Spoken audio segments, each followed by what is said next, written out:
Sands of Time, no damage, no upgrades. This is the 8th slice of this Prince of Persia pizza.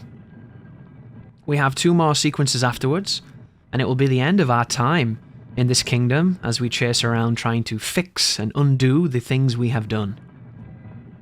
The storyline in this game I think is really, really good all considered. Great characterization, and it also has an ending which you see coming, but even when it happens it still manages to be very effective and very impactful. It also leads to a final boss that's kinda dogshit. Fortunately, the final boss is not very difficult. But the final fight is. And we'll do lots of talking about that when it happens, because it's very long. But we're currently in this prison, this interesting looking Shadow Man level. There's lots of environmental navigation to be done as we forge forward with our new sword and our chest bared. We're going to go on and do some difficult planning in this land of spikes and rails and Iron Maidens by the look of these things. I wonder what the Persian equivalent of an Iron Maiden's called. Somebody must know that. This is an interesting one as well, because the wall-to-wall jumping in this game is not the most difficult thing to do, but it's a lot more precise than you'd probably like it to be. And of course, nothing would be complete without needless bats, so we've got to kill a couple of those bad boys. But in the previous video, I was talking about Elden Ring, and I'm going to use that to segue into talking about somebody that does some cool things with Elden Ring. So you've probably heard of a guy called Gino. He is a no-hit runner of the Souls games. He streams and he does that a lot. He does the no-hit stuff a ton. If you're into that kind of stuff, you probably already know him. He's one of the more well-known guys. He's not quite as big as somebody like is it the Happy Hob? Because that guy was he the first person to do it? The first person to do anything is always the guy that gets a lot of the accolades. But he's been doing really impressive stuff, and he's been doing all kinds of Elden Ring activities as far as challenge runs go, and doing no-hits with different weapons. And I find that subculture of no-hit really, really fascinating, because it reminds me of no damage back in the day. And you notice with all things in gaming, there are these subsets that emerge, and then they're really hot for a while, and then they kind of smolder. And then they fade. And I know a few things about fading on YouTube, because it's kind of my niche right now. But they're still interesting, and they're still fascinating, and I'm particularly fascinated with things that I don't necessarily enjoy or like. I don't know if you're the same, where I like sometimes to glance into something that's just not for me and just not my bag at all.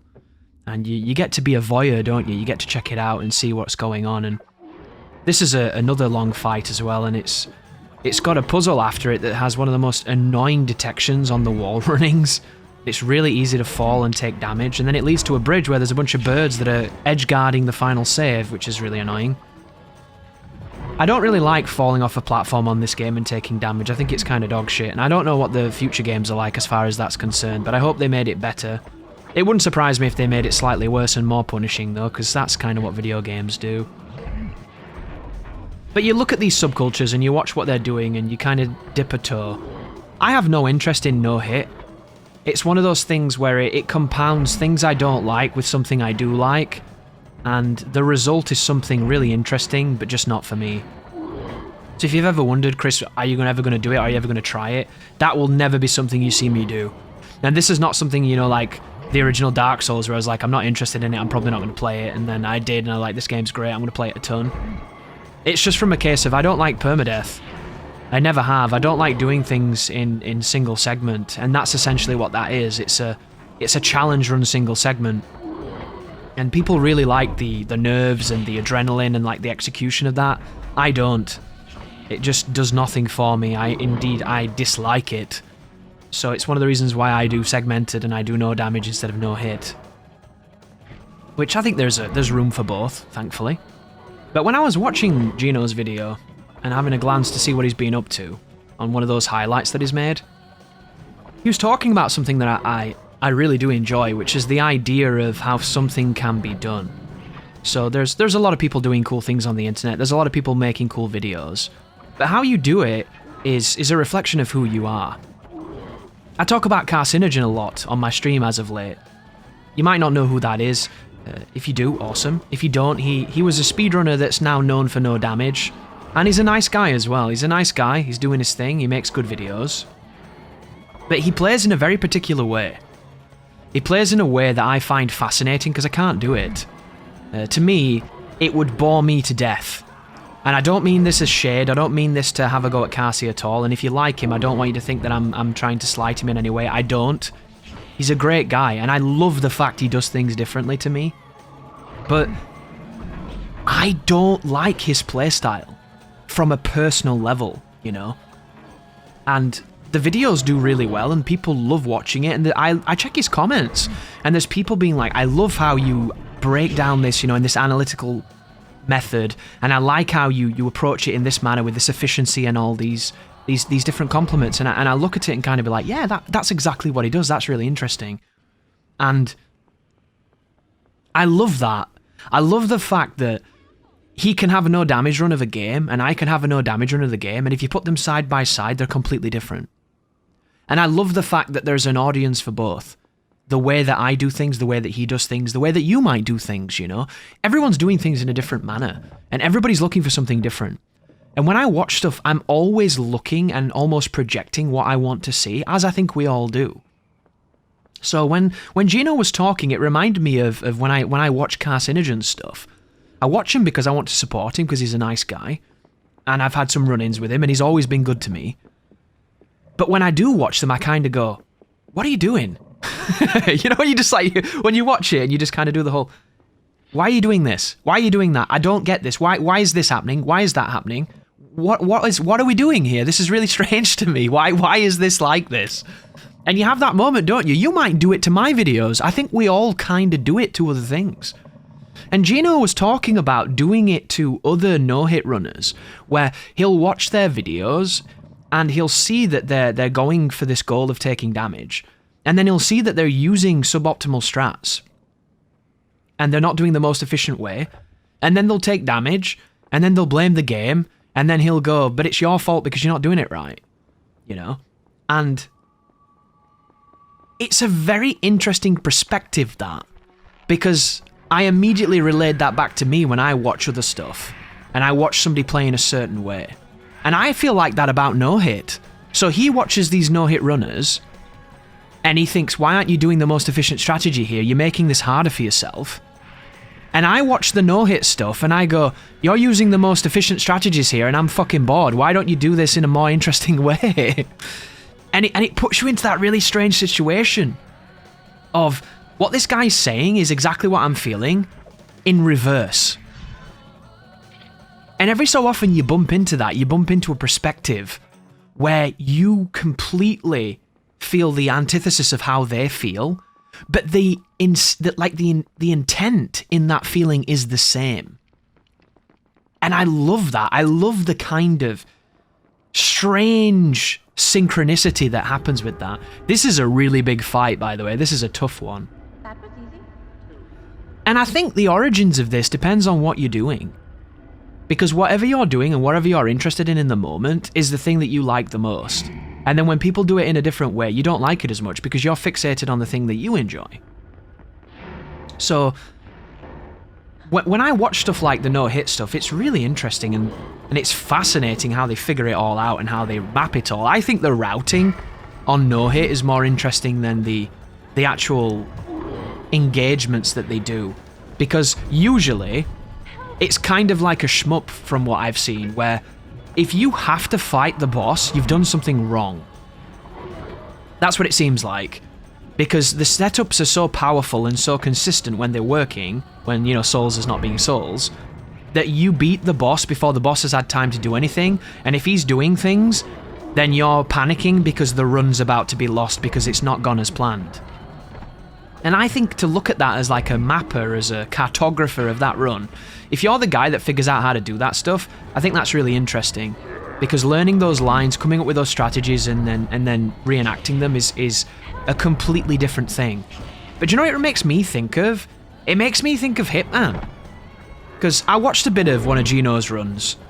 Because in my brain, I'm naive sometimes with how I see things. So I thought that when these people were doing these no-hit runs, I thought they were going to play like I do. I thought they were going to get stuck in and like fucking not use any of the shit that makes anything easier. I thought they were just going to know how to dodge everything and have amazing timing. I thought they were going to be inhuman robot dodgers and ridiculously good players. And they are really good players with really good dodgers. But that's not what they do, is it? Because that's not what that genre is. That genre is path of least resistance and most effective, most consistent, safest strategies work. And there's probably somebody out there that's doing it in a really crazy way, and he's been doing it for 20 years and it took him an eternity and everybody respects him, but I don't know him and I've never seen his videos. So I go to those videos expecting to see somebody just like fucking navigating entire zones, getting chased by dogs the whole time and somehow never taking damage because they're wizards. And it's not what you see, is it? You see people walking around with silent equipment on, casting spells that make them hard to detect. And then you see them using bows to line up bombs to like aggro people and make people turn around and then going past them. You see these ridiculous... It's like MacGyver, isn't it?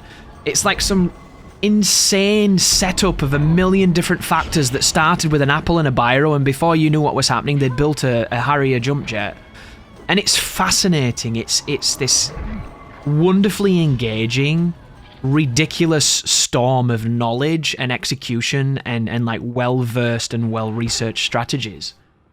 But it feels like Hitman to me. It feels like I'm watching suit-only Silent Assassin and you're just walking around and like doing all the distractions and shit. And I don't play Souls or watch Souls to see that. And that's one of the reasons why I don't really watch a lot of the no-hit stuff outside of, you know, just checking it out to see what they're using to melt a boss. And that's okay, you know, that's the cool thing. It's not for me. It's not the shit I like to watch. But I love the idea that someone can look at that stuff and see it so differently. And I can look at it and see it so differently. And obviously, you know, beauty is in the eye of the beholder. And there's a million different axioms, isn't there, to say that everybody has their own things and enjoys their own things. I need to talk about this because I've trimmed this out, guys, because it's fucking long and it's annoying. The idea here is you're going to go into this wonderful spectral mental zone or whatever it is, and then you're going to have to go through these doorways, and there's 2 floors of doorways to go through, and the trick here is to listen to the doorway where you can hear the water. That's it. It's as simple as that. But it is quite long to do, and you have to do it multiple times, so I've just edited it out because this video was pretty long with it in, and I didn't really want to talk that long when there's nothing really to do. Lots of commentary to do today, guys, so gotta focus on doing that instead. But the no-hit run stuff to me comes off as a routing, like, masterpiece, but execution-wise, other than the nerves, it doesn't interest me at all because I find it to be quite boring. And I find it to be quite boring because it's too efficient. Ooh, this is the new sword. And there's a puzzle here in this room as well. This puzzle's kind of interesting. You gotta move the mirrors so that they reflect into the area to take down the barrier on the sword. And I think that I don't find it interesting because my bias towards a lot of the things I like to watch are heavily restricted. It's more about what you can't use than what you can. Whereas those runs really showcase all the wonderful tools that you can use in particular Elden Ring. One of the things I like the most about those runs is that they figured out ways to deal with every situation using a lot of the components that the game allows you to use. And I think that's amazing. Because there's one aspect, I think, of Souls that's kind of been lost since the early games, which was... I felt like in Dark Souls there was a definitive understanding that there was a tool for a job, and there were several tools for several jobs, and you could mix between them to get different results. In the later games, you kind of had one weapon and ran with it for the whole time, and you could swap for diversity, but you usually didn't. Whereas in Elden Ring, there's all these different things that you can use, you don't need to, but if you do, it adds that variety, and I think that's probably one of the greatest strengths those runs have. Thank you for watching, you take care now.